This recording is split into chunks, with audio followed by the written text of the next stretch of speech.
I said, are you out of your mind? What are you doing? No tap, nothing. Who gives a That referee just messed up this fight. From being disqualified mid-fight for using an illegal item to being completely banned from the UFC for wearing a banned item in a fight. These are the pieces of equipment that are banned from the UFC.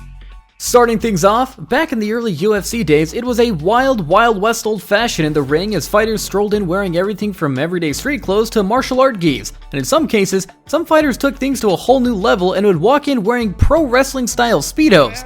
What's going on here? However, Speedos, which is generally worn in wrestling, got banned by the UFC after one fighter wore Speedos for a fight back in 2011 and showed a little more than he was expecting. It was in August of 2011 that fighter Dennis Hallman decided to fight wearing a pair of Speedos as his fighting shorts, and Dana White, the big boss, was not impressed at all. The shorts on Dennis Hallman being a thing of not, that was disgraceful, would you say? I mean, how did you feel about that? I'd call it disgusting. That was disgusting. Just to make things worse, during the fight, Hallman's crown jewels made a surprise appearance, showing themselves to everyone in the crowd at one point. My balls was hot. I understand. So anyway, after the fight, Hallman said he lost a bet to his friends and thought it was all just a funny joke. Well, Dana White didn't find it amusing. Oh my God, don't even ask me about these idiots. Who gives a Dana was so relieved that Hallman lost that he threw a $70,000 thanks for getting those horrifying shorts off TV as soon as possible bonus to Hallman's opponent. After the fight, Dana decided enough was enough and declared a ban on Speedos in the UFC. No more almost naked guys rolling around in the octagon, according to Dana. First of all, I'm pissed off that somebody that works for me let him come out with those on. Number one. Number two, how, as a corner man, how do you seriously say, dude, this might be a bad idea. You might not want to wear these out there. True to his word, Dana kicked Speedos out of the UFC forever. As for Dennis Hallman, no more contracts for him. His time in the octagon ended quite quickly, with Dana making it crystal clear. No Speedos allowed, and definitely no nearly naked men in a room full of mostly male viewers. Because, UFC is about the fights, not the weird fashion choices. But Speedos aren't the only thing that the UFC is worried about fighters wearing, because they've also completely banned fighters from wearing any type of sponsorships or brands on their shorts, but even blank shorts are banned. Now, it all started back in 2014 after the UFC signed a deal with Reebok, and it was from this moment that fighters were no longer allowed to wear their own shorts. Prior to the UFC striking a deal with Reebok in 2014, fighters could deck themselves out in gear covered in logos and ads, but once the UFC teamed up with Reebok and the official uniform policy became the law of the land, it was game over for custom shorts. Now, fighters are stuck wearing UFC-provided shorts with only UFC branding. No room for personal flair. However, this wouldn't stop one fighter. So, Donald Cerrone had this thing. Before every fight, he'd sport a patch from his old Muay Thai shorts, stitched onto his UFC shorts by none other than his grandma. Sweet, right? Now, when the UFC cracked down on anything, not Reebok, most fighters had to ditch their unique stuff. But not Cowboy, he stuck to his tradition, proudly flaunting that patch.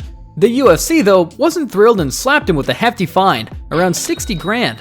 Cerrone's called the fine ludicrous, and swore to keep rocking that patch. Fast forward to 2019, Cerrone faced off against Al La Quinta, and guess what? He was sporting that same damn patch that got him in trouble back in December of 2015. But this time, to everyone's surprise, the UFC didn't fine it. This time they actually encouraged it, to everyone's surprise. I noticed you've got the patch on your shorts. Yeah, there it is. What was the story with that? Because the last couple, didn't you get fined for having that on you before? I did, I got fined. Man, the UFC came in tonight and they sewed it on there for me. Did you ask for it, or they just came in and said? They did it. That said, fighters still can't wear shorts with brands other than the UFC's. They get to pick the color and style, but no flashy logos or sponsors are allowed. Champions, on the other hand, have a uniform, black shorts with gold writing. Not that any champions seem to mind this color scheme. What bugs fighters, though, is the money they lose by not plastering their shorts with sponsors. Fighters might not get to choose their shorts colors, but they sure wish they had more say in the cash department. But as crazy as that is, this next item is probably the craziest thing the UFC has banned. Just now you do something with that flag. You ain't getting this bag or this money back, and I'm gonna you up on this stage. You see, for ages, UFC fighters have been proudly waving their country flags after a victorious bout. It's not just a UFC thing. This trend has been a hit globally in various sports organizations. Now, imagine the collective surprise of fans when, out of the blue in May of 2022, the UFC slammed the brakes on this flag-waving fiesta. In 2022, a ban was placed, preventing any fighter from displaying their country's flag whenever any UFC cameras were shooting. And here's what happened to Lijing Lang after he tried celebrating a fight win with the Chinese flag after the ban was implemented. But why was the ban even put in place? Well, Dana White, the guy usually with all the answers, decided to keep this one under wraps. Strange, right? Dana's known for being pretty upfront about things, but not this time. Finally, Randy Brown said the fighters weren't allowed to walk out with flags. Is that something that's going to move forward? Yeah. Any specific reasons or just no flag? You know why. You guys know why. Hey, Dana. Let's not even play that. I think, Yeah. When pressed about it in an interview, he played it coy, saying, well, not much. But the public wasn't having it. People started connecting the dots, speculating that the ban had something to do with the tension between Russia and Ukraine. With a bunch of Russian and Ukrainian fighters in the UFC, Dana probably wanted to dodge any political landmines and keep the UFC brand controversy-free. To do that though, they had to lay down the law for all flags, not just ones causing headaches. However, in a surprising turn, the UFC had change of heart. After UFC Fight Night 229, Dana White did a 180 on the flag ban. At first, he didn't think it was a big deal. Mexican Independence Day flipped the switch for me, and I was like, that's enough. I'm done with the no flags. So flags are back. If any flags hurt your feelings, too fucking bad. Thanks, Dana. But as time went on, he didn't like where things were heading. So guess what? Fighters are back in the game, waving their flags proudly. But here's Dana's take on the overturn of the ban. But as crazy as the flag ban was, this next item is even crazier as it supposedly gives fighters an unfair advantage in fights. In fact, one fighter's win was even completely overturned because of it.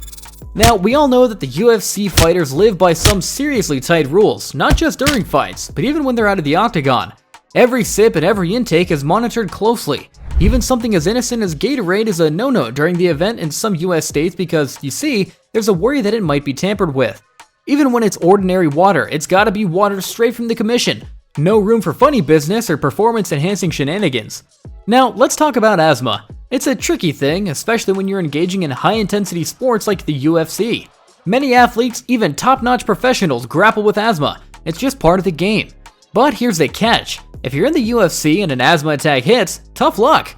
Unless it's pre-approved, there's not much you can do except grin and bear it. Now, let's rewind to 2019.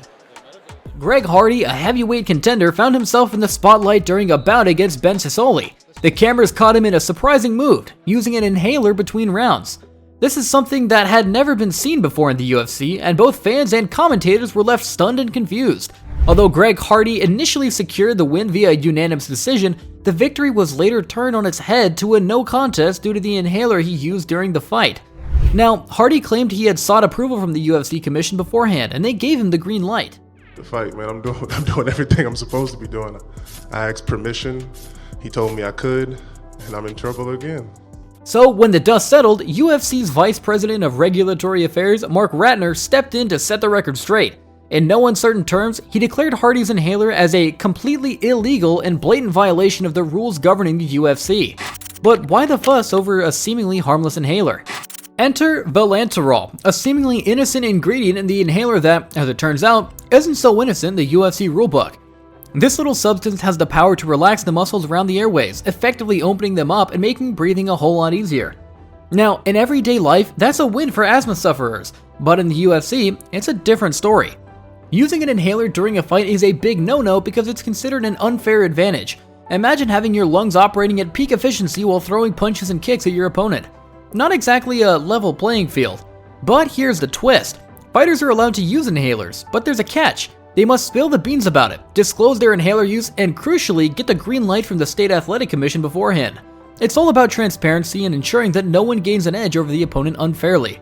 Unfortunately for Greg Hardy, the memo on this protocol seemed to have been misplaced.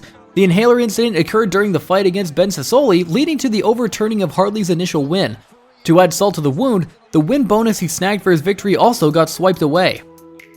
But asthma inhalers aren't the only item in the UFC they think gives fighters an unfair advantage, as this next ban came to everyone's attention after John Jones, the GOAT of the UFC, made his comeback after over 3 years on March 4th of 2023. Stepping into the heavyweight division to take on Cyril Gane, the heavyweight title in the UFC 285 main event. But just as Jones was poised to make his entrance, officials threw a curveball. They objected to the tape on his foot and toes, promptly instructing him to remove it. The burning question, why the tape in the first place? Flashback to April of 2013. when Jones faced Shael Sonnen. In that brutal encounter, not only did Jones break his big toe in the first round, but the injury reached a gruesome level with the toe hanging off. Astonishingly, Jones claimed he was oblivious to the extent of the damage until after he finished and won the fight. Uh-oh. Oh, he got a broken foot. All right, have a seat. All right, champ. First of all, I'm sorry about the injury. You okay to talk right now? Yeah. The aftermath of this horrific toe injury meant that the toe would never fully heal to its pre-injury capacity. Any excessive pivoting triggered sharp pain, leading Jones to strapping his foot during training. Consequently, he began taping 2 of his toes together in every fight for added support, up until his latest bout against Gane. This hadn't sparked any issues. Now, the issue wasn't the tape on his toes, it was the cast-like taping around his foot that caused the hiccup. The UFC deemed this particular form of taping illegal, and it had to be promptly cut off. I made almost like a little cast around my toe that linked down to the middle of my foot, so that the tape wouldn't slide off my toes. And when I got out there, the commission was just like, you can't tape your feet. And I'm like, dude, I've always taped my feet. However, the tape around his toe was considered legal and allowed to remain. Jones, undeterred, went on to secure a victory by TKO in the first round, clinching the heavyweight title in his spectacular return. Despite the triumphant outcome, Jones made it abundantly clear that foot taping was non-negotiable for him. "I'm not going to compete if I can't tape my toes." Jones laid down the ultimatum: no tape, no fight. That said, the incident certainly added an extra layer of drama to an already extraordinary comeback. But tape isn't the only thing the UFC is worried about fighters wearing.